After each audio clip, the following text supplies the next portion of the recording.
Imagine for a moment, what if Moses had faced not just the mighty Pharaoh of Egypt, but an African god so ancient, so mysterious, and so feared that his existence was carefully erased from history? This question may seem bold, but it opens the door to one of the greatest ancient secrets that the Bible and ancient traditions perhaps never intended for you to discover. Moses' name echoes as a symbol of liberation, courage, and faith. He is the prophet who rose up against the most powerful empire of his time, armed only with a staff and the promise of an invisible God. But behind the plagues of Egypt, behind the waters that parted before an enslaved people, there could be something much deeper, a true spiritual battle, a hidden confrontation between the God of Israel and African deities who ruled kingdoms far beyond the banks of the Nile. And why have you never heard of it? Because stories like this have been silenced, hidden, buried under centuries of official theology and convenient interpretations. Today, you will have access to what few have dared to tell. What we will reveal here is not found in Sunday sermons or school books. It is a forbidden mystery, a forgotten narrative that connects Moses, Egypt, and ancestral African spirituality. If you've ever wondered why the plagues of Egypt seemed like direct attacks on the gods of that land, if you've ever noticed that Moses' struggle went beyond simple political liberation, if you've ever suspected that the Bible holds more secrets than it reveals, then this video was made for you.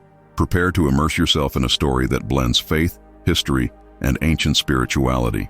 Throughout this journey, you'll understand why Moses' battle wasn't just against a man of flesh and blood, but against spiritual forces that dominated entire empires. You'll discover how African traditions, still alive today in rituals and legends, conceal fragments of this forgotten war. What's more, you'll understand how this ancient confrontation may still be shaping the world we live in today. But be warned, this is not content for the faint of heart. What you'll hear here may shake certainties, question dogmas, and raise questions that perhaps no one would dare answer. Precisely for this reason, you need to stay with me until the end, because only when all the pieces of this puzzle are revealed will you have a complete picture of what really happened in the days of Moses. Today, we'll reveal the behind-the-scenes story of a hidden history. We'll discuss the hidden African god who challenged the creator of Israel himself, the signs that prove this spiritual warfare, and the reasons why this knowledge was kept secret for millennia. We'll analyze enigmatic biblical texts, African oral traditions, and mysteries that archaeology still tries to explain. And make no mistake, what's at stake here isn't just ancient history. This revelation has implications for your life today, for how you view faith, spirituality, and even the future of humanity. Because understanding the past isn't just curiosity, it's power. Now take a deep breath. With every minute of this video, we'll walk together toward a truth that could change the way you see the world. Did Moses really defy an African god no one told about? Stay with me and find out, because we're just beginning to uncover this ancient secret. Before we move on to the next part, tell me in the comments, do you believe stories like this were hidden on purpose? Have you ever stopped to think that the Bible might be full of passages that no one dares to explain? Your answer could become part of this great mystery that we will unravel together. And as you delve into this ancient secret, I want to ask you something very important. Don't let this knowledge go unnoticed. Every comment below helps keep this discussion alive and opens the door for more people to discover what has been hidden for centuries. Share your opinion. Do you believe Moses really faced a forgotten African god? Or has official history purposefully omitted this detail? Your comment could be the key to helping others reflect on this mystery. And if this content has touched you in any way, don't forget to like it, because this shows YouTube that this topic is relevant and needs to reach many more people.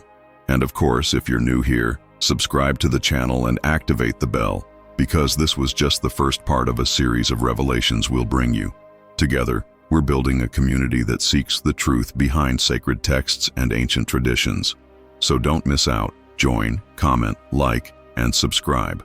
Now take a deep breath and prepare yourself, because in the next part, we'll go back thousands of years in time, straight to ancient Egypt, to understand how this battle began and why it was erased from human memory.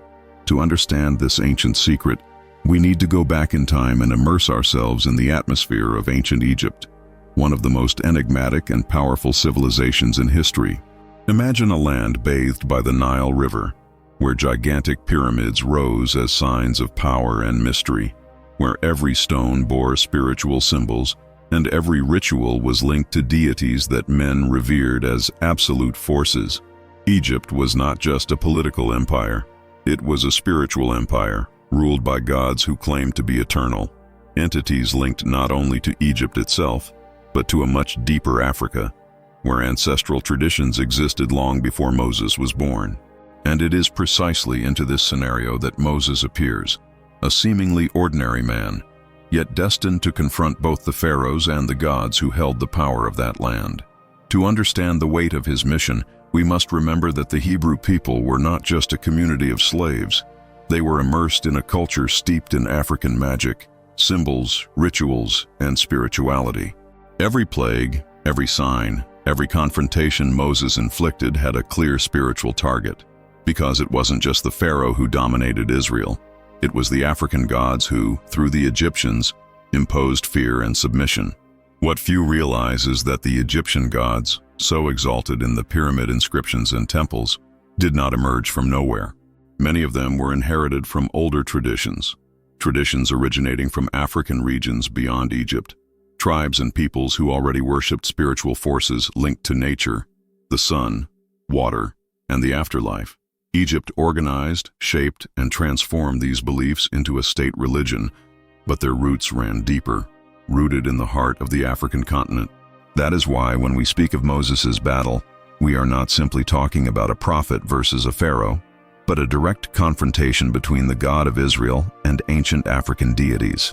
Now think with me. Why do the 10 plagues seem so specific? Why does each of them directly attack an area sacred to the Egyptians? The Nile River, transformed into blood, struck the god Hapi, the spirit of the waters. Darkness struck Ra, the sun god, the most venerated entity of all. The death of the animals wounded entire cults that viewed the bull and the ram as sacred. This was no accident. It was as if each plague was a planned attack against a specific god, dismantling the spiritual power that sustained Egypt. And here's the thing. If these gods had more ancient African origins, this means that Moses not only liberated Israel, but also exposed and defeated spiritual forces rooted far beyond Egypt's borders. This is why I made my digital book available to reveal the Apocalypse, which you can download immediately through the first comment set. This book will help you discover all the mysteries of the Apocalypse and transform your life. Access the first comment set to get your copy because very few remain and will soon be withdrawn. Don't waste time. Click now and make sure your digital copy. The most striking thing is that the biblical text, although it doesn't say so openly, leaves signs of this spiritual war. When Moses throws his staff and it turns into a serpent, the magicians of Egypt do the same. But Moses' staff swallows the other serpents. This scene is not just a demonstration of power. It is a symbol that the strength of the God of Israel was greater than the African spiritual forces represented in the priest's magic. Imagine the impact this had on a society where every sign carried enormous religious weight. It wasn't just a trick, it was a message to all of Egypt. A new power was on the scene. And perhaps the question remains, if all this was so obvious, why isn't the African origin of these deities discussed? Why does the official narrative insist on treating the Egyptian gods as mere local inventions? Perhaps because admitting that Moses confronted a much older and more powerful African spirituality would be to attribute to the African continent a role that has been systematically erased from history. And it is precisely here that the forbidden mystery begins to unfold. And don't forget to get your digital book, Unraveling the Apocalypse. It is very important that you purchase it quickly before the copies run out. Ancient Egypt was just the tip of the iceberg. Behind it lay a whole network of beliefs, cults, and traditions passed down from generation to generation, shaping not only politics but also spirituality. When Moses arose, he wasn't just leading slaves out of oppression. He was breaking centuries of African spiritual dominance. He thus became not just a leader but a spiritual warrior, confronting a system that involved gods, priests, and ancestral beliefs. Now, put yourself in the shoes of someone living at that time. As a Hebrew, you grew up watching the Egyptians worship these gods, believing they controlled everything: the Nile floods, the harvests, health, death, and even the afterlife. When Moses appeared, bearing signs that defeated each of these deities, it was as if the spiritual foundation of Egypt had been ripped away. This was not just the fall of an empire, but the fall of an entire pantheon. And this brings us to a crucial point.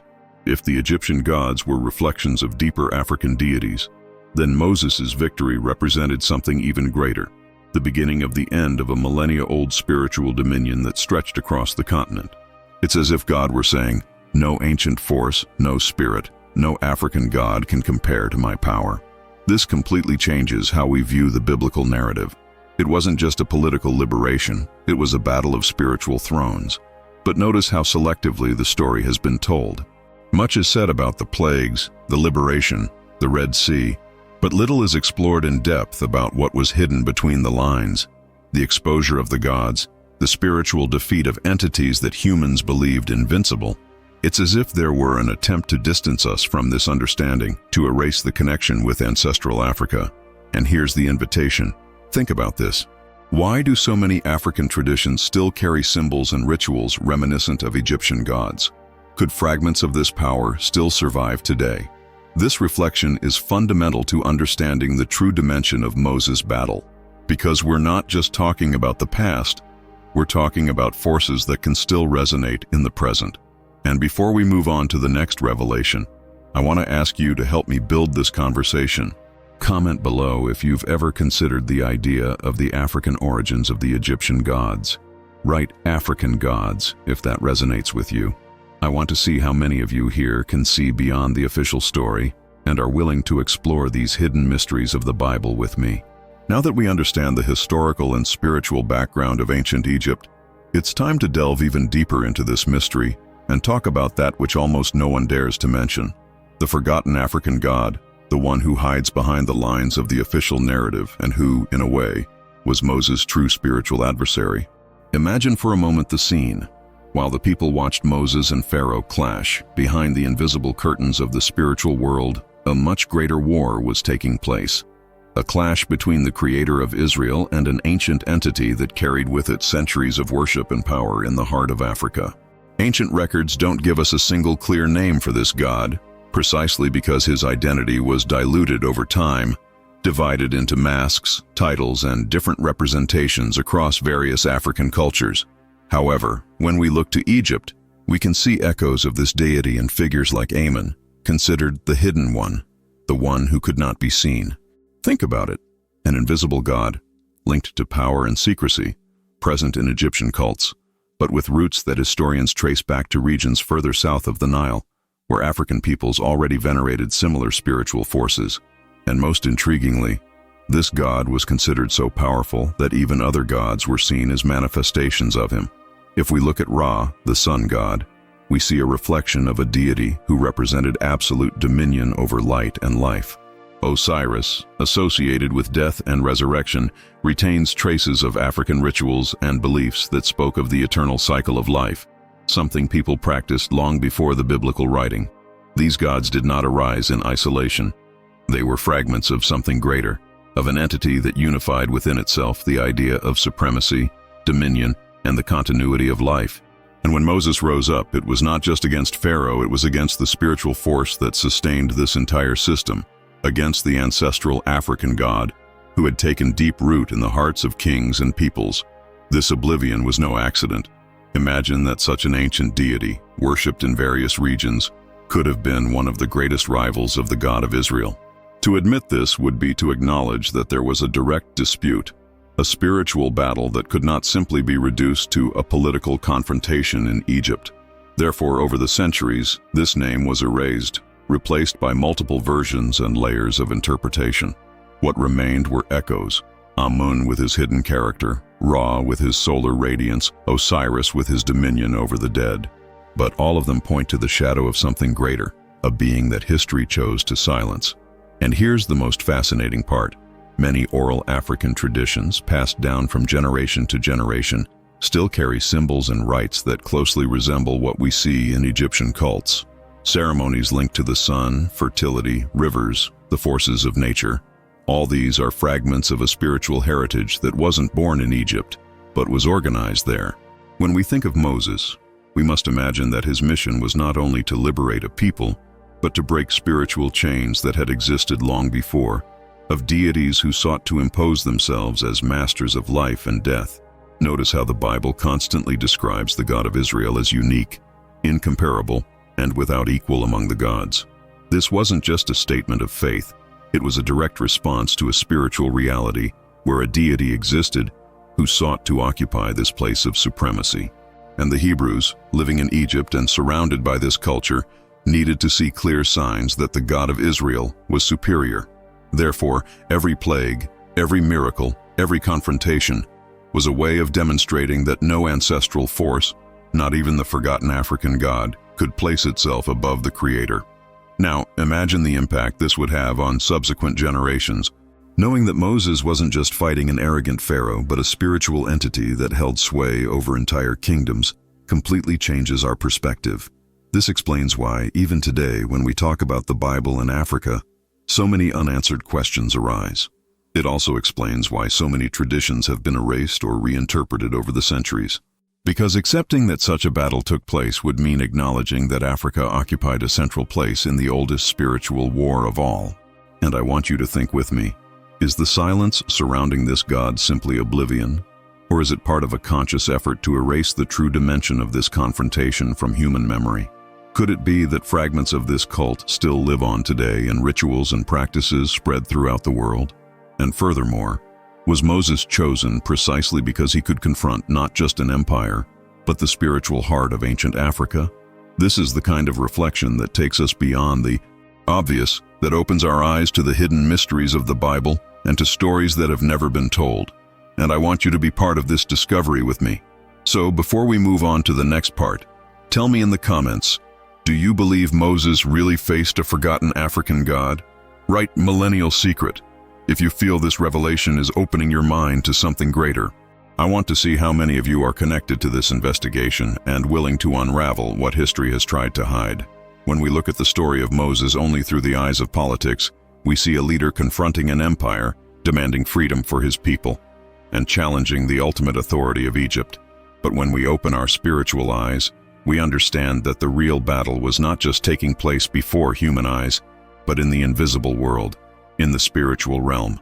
Moses was not simply a man against Pharaoh. He was a prophet, a warrior of God, placed precisely at the point where invisible forces collided. And it is here that the ancient secret begins to reveal itself clearly. Each gesture, each sign, each plague was not just a natural phenomenon or a punishment, but rather a direct attack against the Egyptian gods, many of them with deep roots in much older African traditions. Imagine the terror of the Egyptian priests when they saw the Nile, considered the source of life, the lifeblood of Egypt, turned to blood. This was not only an ecological tragedy, it was a direct humiliation of the god Hapi, the spirit of the waters. The people saw it as a sign that their god had been defeated. It was as if the God of Israel were saying, "Do you believe the river is divine? I show that it is under my power." Next came the frogs, the plagues of lice, the flies, each striking specific religious symbols, challenging deities that represented fertility, purity, and protection. The darkness that covered Egypt was perhaps the most frightening of all. Ra, the sun god, was seen as the greatest force of all, the sustainer of life. The sun was worshipped in rituals, chants, and sacrifices, but at a certain point, that sun was extinguished for 3 days. Not by a cloud, not by a natural eclipse, but by an act of spiritual authority. Imagine how Egypt reacted. Their supreme god had been defeated before everyone's eyes. There was no doubt that something much greater was at stake, and finally, the death of the firstborn.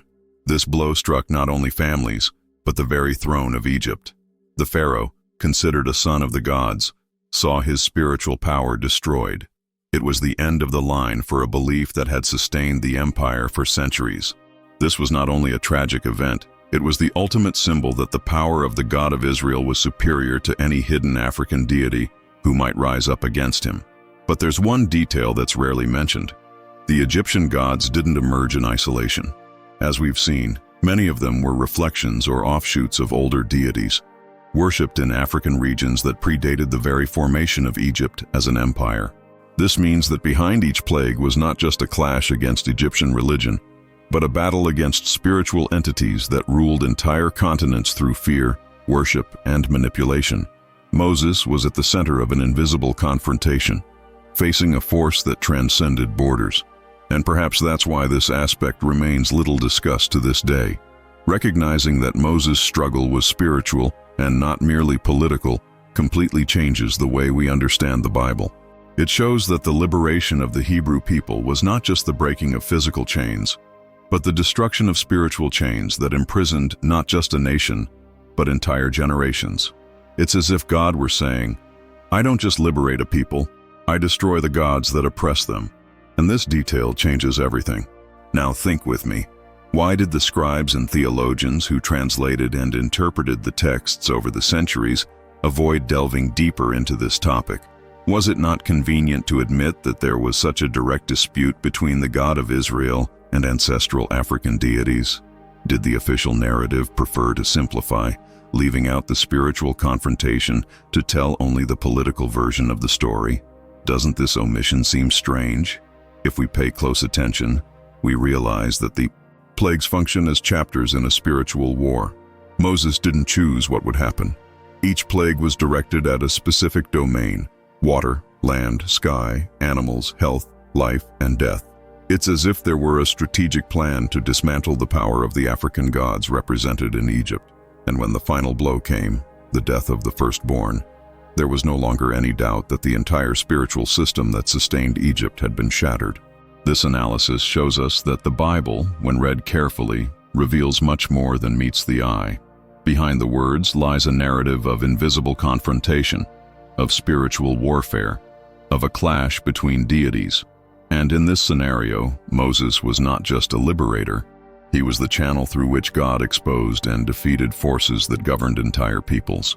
Now I want you to reflect with me. If these battles happened back then, aren't we also facing invisible forces today that try to dominate our minds, our faith, and our spirituality? Don't the echoes of that war continue, in a different form, in today's world? And aren't we, in some way, living an extension of that same conflict? I'd like you to share your thoughts on this in the comments. Write the phrase, invisible confrontation, if you also see that the plagues were more than natural events. They were signs of a spiritual war against ancient African gods.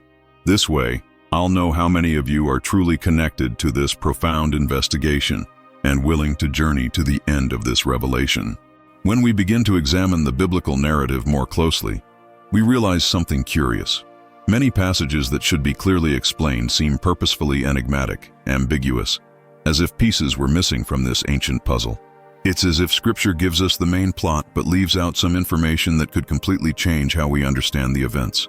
And it is precisely here that one of the great mysteries lies. Why doesn't the Bible explain certain details about the spiritual battle Moses waged in Egypt? Is it simply a matter of language? Or was there intentional spiritual censorship over the centuries? If you think about it, the Bible doesn't detail, for example, the name of each Egyptian god defeated by the plagues.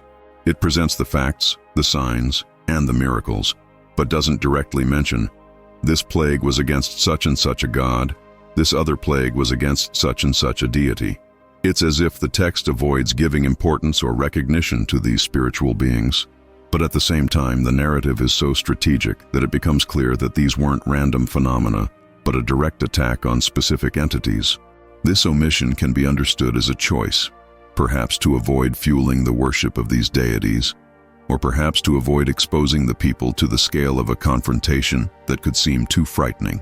Another intriguing point lies in certain enigmatic passages, such as when the text speaks of the magicians of Egypt who did the same before Moses. The Bible tells us that they were able to replicate some of the signs with sorcery, but it doesn't explain where this power came from. Who were these magicians? What forces did they invoke? The silence here is revealing. There's a blank space that invites us to wonder. Were they directly connected to this forgotten African god, channeling his power to challenge Moses? Why wasn't this detail developed? And when we look beyond the biblical canon, we find fragments in apocryphal texts such as the Book of Enoch or the Book of Jubilees. These writings, even though they are not part of the official Bible, preserve echoes of ancient traditions that speak of battles between angels, fallen deities, and spiritual forces attempting to rule the earth. The Book of Enoch, for example, describes how certain celestial beings fell and taught humanity forbidden secrets, such as sorcery, enchantments, and manipulation of nature.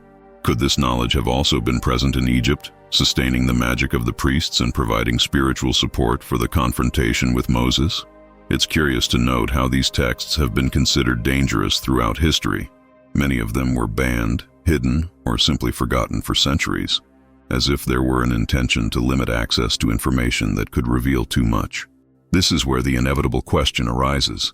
Why weren't these writings accepted into the canon? Was it simply a matter of religious criteria, or was there spiritual censorship to protect certain truths that could shake power structures? The Book of Jubilees, for example, offers a more detailed version of stories we already know, adding layers that make clear the constant spiritual warfare that raged behind the scenes of humanity. It speaks of angels who were appointed to rule nations, of beings who influenced entire peoples.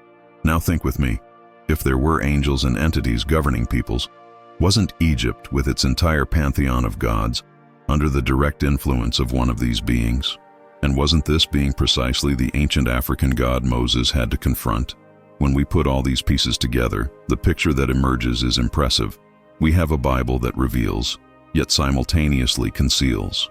We have apocryphal texts that explain what seems censored, but which were excluded as if they shouldn't be read by the people.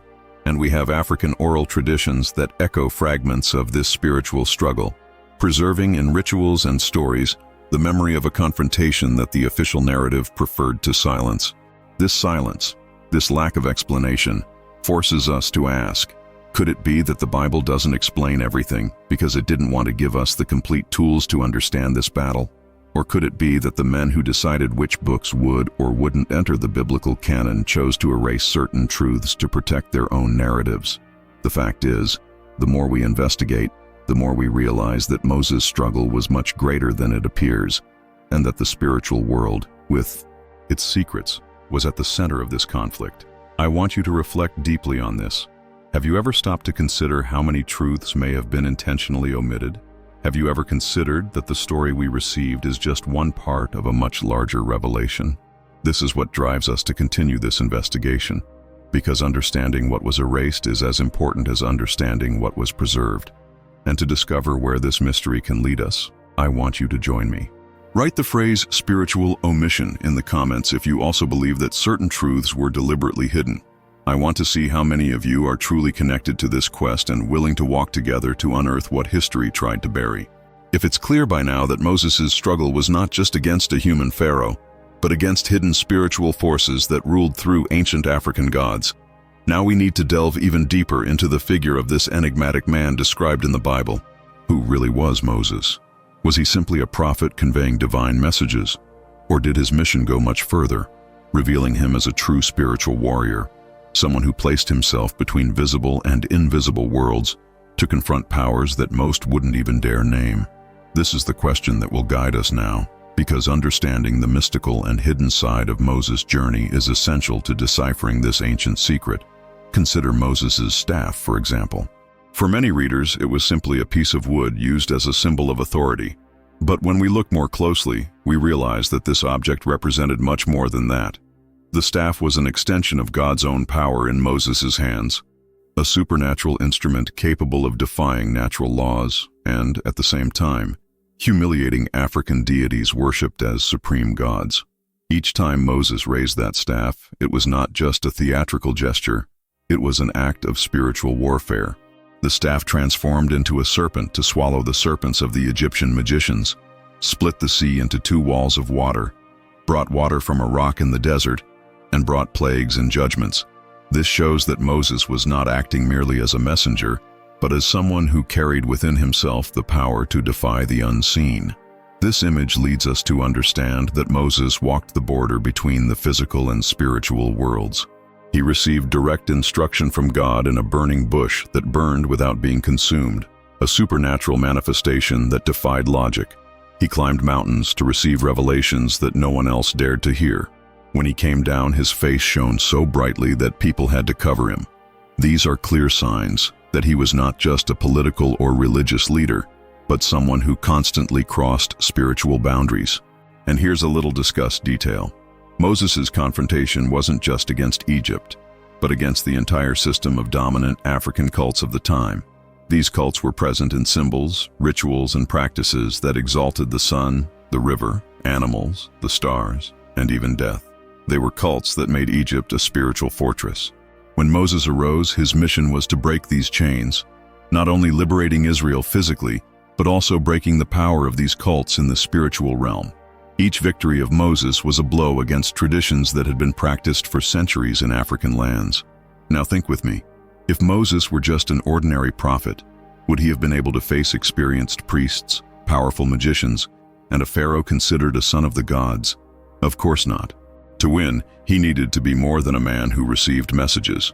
He needed to be a spiritual warrior, someone who went into battle against ancestral forces and emerged victorious because he was connected to the living God. That's why each sign was so precise, so targeted. These weren't random acts, but spiritual confrontations calculated to expose the weakness of the African gods before the Creator. This understanding also helps us better understand why Moses was so often misunderstood, even by the Hebrew people themselves. They were accustomed to a visible spirituality, with images, rituals, and gods that could be represented in statues and temples. Moses, however, brought something completely new, an invisible God, a power that could not be tamed in images, a staff that was stronger than all the African amulets and incantations combined. He was breaking with the spiritual mindset of his time, shattering paradigms and demonstrating that there was a higher authority that could not be controlled or manipulated. This leads us to another important reflection. Was Moses hated and persecuted not only by the Pharaoh, but also by the religious systems of the time, which felt threatened by his presence? Consider this. If a man arrives displaying signs that undermine the credibility of gods venerated for centuries, it's natural that African religious and spiritual leaders would see him as a direct threat. This explains why, on many occasions, his life was at risk, and why he was so often the target of not only external, but also internal resistance.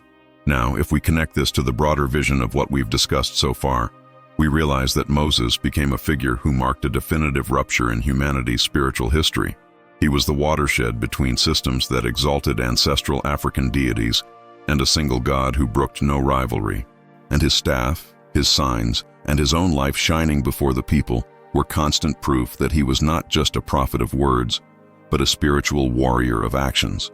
And I want you to reflect on this with me. Don't we need this same spirit of Moses today to face the modern gods that try to dominate our minds and hearts? Don't we still experience invisible battles similar to those he experienced? The story of Moses is not just about the liberation of a people in the past, but about resistance against spiritual forces that still try to enslave humanity today. Leave your opinion in the comments and help me further this debate.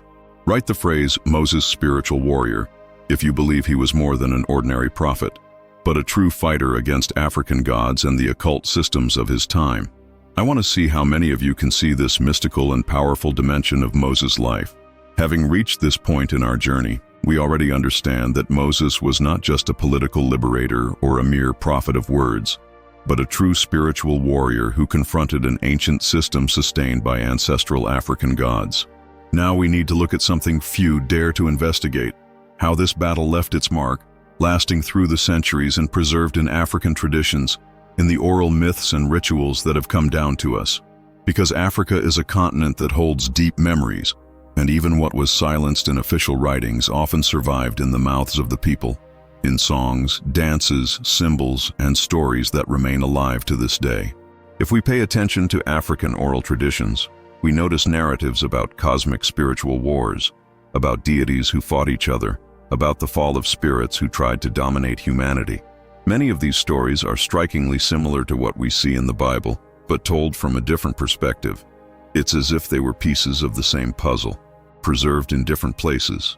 For example, in some cultures, there is talk of a liberating spirit who overcame oppressive forces linked to water, the sun, and death. This sounds familiar, doesn't it? It's almost a reflection of the plagues Moses brought upon Egypt, each directly affecting deities associated with these elements. We cannot forget that the African people, for centuries, resisted attempts to erase their spirituality. When invaders, colonizers, and even religious structures arrived, trying to impose new faith systems, many Africans did not abandon their beliefs, but disguised them, creating what we know as syncretism. Gods were associated with saints. Rituals were given new names, but deep down, they continued to carry the essence of much older traditions. This is a powerful testament to how the memory of this spiritual battle was never completely destroyed. The people knew there was an invisible war underway and preserved in veiled forms, symbols of resistance against oblivion. Now, imagine what this means. If African traditions have preserved fragments of this struggle, then we have before us a living archive, passed down from generation to generation, that echoes the same war Moses faced. Think of the ceremonies in which the sun, the moon, the rivers, and ancestors are revered. Think of the rites in which strength is invoked to resist oppression. All of this can be seen as reflections of an ancestral memory that there was a time when African gods were confronted and defeated by a greater force, the God of Israel. And there's an even deeper detail. Ancestral Black people often speak, in their traditions, of a loss of power that occurred in ancient times, a kind of rift between gods and men. Some narratives speak of spirits that were expelled or weakened, and of how men needed to find new paths of faith. This, when placed alongside the story of Moses, seems to point to the same reality, the defeat of African gods before a higher power. Is it a coincidence? Or is it proof that African traditions have preserved, in other forms, the memory of this spiritual battle? This syncretism, although sometimes seen as confusion, can actually be understood as a survival strategy. When the African people could no longer openly invoke their gods, they used different names, Christian or Catholic symbols, but remained connected to the memory of their deities. And yet, deep within this practice, there is the memory of an invisible war, a confrontation that changed the spiritual destiny of humanity. It is as if the memory of Moses' battle against the forgotten African god were encoded in these rituals. Now I want you to stop for a moment and think, how many times have you seen African elements rejected or treated as pagan, when in fact they carry fragments of a spiritual history much older than we imagine? What if part of the spiritual resistance we see among ancestral Black people is actually an attempt to keep the memory of this war alive? Because let's face it, Africa has never forgotten its roots. It may have been silenced, it may have been culturally violated, but its spiritual memory continues to resonate. This leads us to a powerful reflection. If African traditions still preserve traces of this battle today, isn't it time we looked at them with new eyes? Rather than simply judging or ignoring them, perhaps we need to listen to them, because they may contain clues to the true extent of Moses' confrontation. After all, who better to tell this story than the very people who lived under the shadow of these gods, and who still bear the marks of this spiritual war on their skin and soul? And I want you to join me in this reflection. Write the phrase ancestral memory in the comments if you believe that African traditions carry fragments of the true spiritual battle that Moses faced. I want to see how many of you are aware of this connection and willing to see the Bible and Africa not as separate stories, but as intertwined threads of a single mystery that we are still unraveling. If we've already seen that Moses faced much more than a human pharaoh and that this battle exposed the weakness of ancient African gods, now an inevitable question arises. Why has this story never been told this way? Why have most people never heard of the possibility that Moses' struggle was also against a powerful African deity, whose spiritual roots stretched far before Egypt? The answer is harsh but necessary. This story has been hidden. This isn't just about forgetting, but about historical censorship, intentional manipulation, a dispute over the narrative that defines who has the right to tell the truth. The first layer of this erasure comes from religious institutions themselves. When Christianity became official centuries later, churches began organizing the biblical canon and defining what should and should not be taught.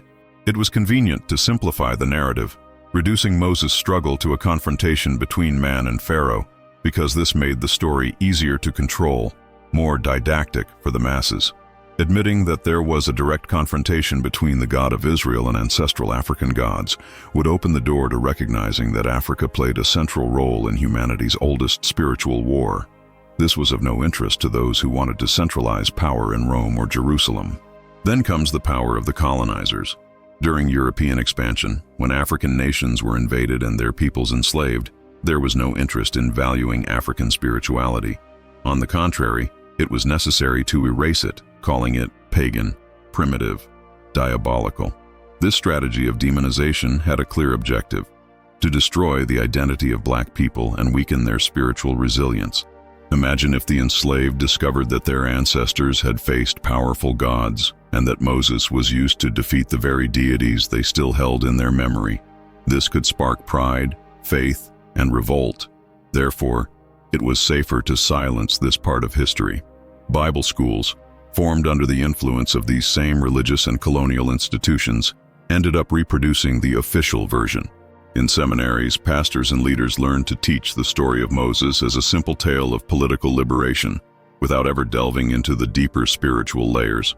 Textbooks reinforced the idea that the Egyptian gods were merely local inventions, myths of an ancient civilization, without ever mentioning their broader African roots. Thus, the narrative was shaped, polished, and transmitted selectively, carefully erasing anything that might reveal too much. This struggle over narrative reveals an uncomfortable truth. Those who write history have the power to decide what will be remembered and what will be forgotten. And over the centuries, those who held the pen in their hands chose to erase or minimize Africa's role as a spiritual center. The result is that we grew up hearing only a partial version of the facts, while the full memory was preserved in oral traditions, rituals, and fragments that resisted erasure. There are very strong theories that explain this erasure of original African spirituality. One is that the colonizers knew that spirituality was the basis of the African people's resilience. Erasing their gods was a way of shattering their identity. Another theory is that the religious leaders themselves, as they consolidated the power of the church, feared losing followers to a vision that overvalued the African spiritual legacy. It was easier to impose a single interpretation of the Bible than to deal with the diversity of interpretations that would emerge if people had access to these secrets. The most impressive thing is realizing that this strategy worked for centuries. Millions of people grew up believing that Africa was nothing more than a pagan continent, unaware that it was precisely there that one of the greatest spiritual battles in history took place. This erasure was not only religious, but also cultural and social. The idea was clear. If the African people forgot their spiritual roots, if they believed that their history began only with slavery, then it would be easier to dominate them. But ancestral memory is stronger than any censorship. It lived on in songs, in stories told by the fire, in rituals disguised within new religious systems. Original African spirituality was erased from books, but it did not disappear from the hearts of the people. And that is why today, as we reconstruct this ancient secret, we can perceive the marks of spiritual resistance that were never fully destroyed. Now I want you to reflect with me. Why is there still so much prejudice when it comes to African spirituality? Why are people afraid or rejecting it without even trying to understand? Could this fear be the result of the same historical manipulation that attempted to erase Africa's role in Moses' battle? And to make this reflection even more vivid, I want your help in the comments. Write the phrase "hidden history" if you also believe that African spirituality has been deliberately erased. I want to see how many of you are willing to reclaim what has been buried and restore Africa to the place it has always held in humanity's spiritual narrative. We have reached a point where we can no longer view this narrative merely as a distant episode in time, frozen in the pages of an ancient book. When we understand that Moses not only faced an earthly pharaoh, but that his mission was also to overthrow ancestral African gods, we realize that this story is not just from the past, but resonates to this day, spanning centuries and reaching directly into our reality. This realization completely changes the way we view the Bible, because it makes clear that the scriptures are not just historical or theological accounts, but records of a real spiritual war, which is still ongoing. Many of us grew up listening to a simplified Bible, almost like a collection of moral tales. But when we view it through the lens of this profound spiritual confrontation, we begin to see that each story holds hidden layers of revelation.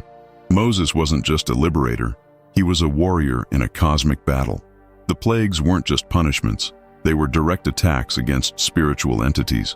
The parted sea wasn't just an escape route, it was visible proof that God's authority transcended any natural or supernatural barrier. This understanding compels us to read the Bible more carefully, searching between the lines for what has been veiled, what has been censored, what can only be revealed when we have the courage to question and investigate. And this shift in perspective is also a call to reclaim the ancestral spirituality of the African people, which was so harshly erased. Because Africa is not just a place of suffering or slavery, as Western history often would have us believe. Africa is the cradle of spirituality, the soil where profound beliefs were born, where cults were established that spanned centuries, and that even when demonized or forbidden, survived in the hearts of the people. Recognizing that Moses confronted African gods is, in a way, restoring dignity to this spirituality, showing that it was so relevant, so powerful, that it needed to be confronted directly by the God of Israel himself. This recovery doesn't mean adopting practices or returning to ancient cults, but understanding that there is a spiritual memory that cannot be erased. When we value this heritage, we better understand ourselves, we better understand the Bible, and we better understand the battle we are still experiencing. Because yes, this war is not over. This is where we need to reflect deeply. Are we still waging this same spiritual war today? Could it be that, in different forms, the same gods that were defeated in Egypt continue to try to impose themselves on people, disguised as new systems, new beliefs, new vices, new ideologies? When we look at the world today, we see that there are still invisible forces dominating multitudes. There are still people trapped in systems of modern slavery, not just physical, but mental, emotional, and spiritual. There are still those who bow down to idols, be they material, cultural, or spiritual. What Moses experienced in Egypt was not an isolated episode. It was the reflection of a war that continues to this day, a war between freedom and oppression, between truth and lies, between light and darkness. This reflection challenges us to look within ourselves. Don't we also carry within our hearts remnants of this spiritual slavery? Could it be that, without realizing it, we are still fighting battles against the same forgotten African gods who try to manifest themselves in our lives in other ways? This question is uncomfortable, but necessary, because it shows us that it is not enough to admire Moses as a hero. We must assume our own position in this war. And there's another essential point. When we understand that the Bible harbors such an intense struggle, we also begin to see the importance of questioning the narrative imposed on us. We cannot accept it without thought. We need to investigate, reflect, and above all, reconnect with our roots. Because rescuing ancestral spirituality isn't just about looking back. It's about recovering the strength that was stolen, about reconnecting the thread of history that was cut, about restoring to Black people and to humanity in general the awareness that Africa has always been at the center of the world's spiritual stage. Now, I want you to think with me. If Moses had lived today, which gods would he have had to confront? Would they be the same ones, just with different names and different guises? Doesn't this battle that began in Egypt still rage on, repeating itself generation after generation? I want you to reflect on this, and more than that, I want you to join this conversation. Leave the phrase "the war continues" in the comments if you believe we're still fighting this same spiritual battle today. I want to see how many of you are paying attention, how many are awake, how many are ready to look at the Bible with new eyes and see that this story isn't over, but lives on in each of us. If you've made it this far, to the end of this video, it already shows that you're someone who seeks the truth behind what history has tried to hide. And that's exactly why I invite you to join this community of seekers who aren't content with superficial answers. First, leave a like, because that really helps this content reach more people who also need to know this ancient secret. If you haven't subscribed yet, take advantage now to click the subscribe button and activate the bell, because here we will continue to unveil hidden mysteries of the Bible, secrets of African spirituality, and revelations that can completely transform the way you view faith. And there's more. I want to know who really stuck with me until the end. So comment below with the phrase "I discovered the millennial secret," so I know you're part of this select group that not only watches but dives deep into every detail. And before you leave, click on the next video that's appearing on your screen, because it will complement everything you learned today and take you even deeper into this spiritual investigation that no one dares to tell. See you there.